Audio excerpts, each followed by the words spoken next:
Gəncədən Bakıya təşrif buyuran Gəncə Güləş komandasının baş məşqçisi, əməkdar bədən tərbiyəsi və idman xanımı, əməkdar məşqçi, Olimpiya çempionu Toğrul Əsgərovun şəxsi məşqçisi Elçin Zeynalov buradadır. Gəlin almışlar.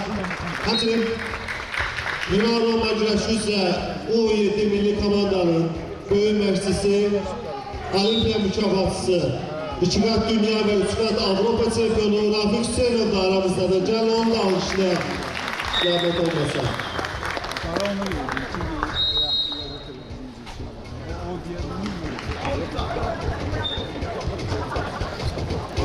Ben Maraş'ta istiyorum.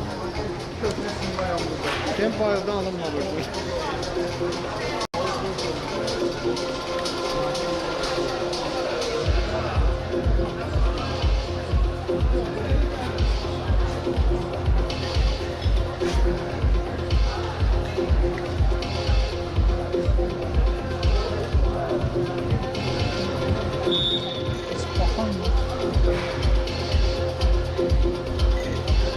Arenginə dəvət olunlar. Müslüm Həmziyev, Gəncə, Ömər Qəmbərzadə, Moyik,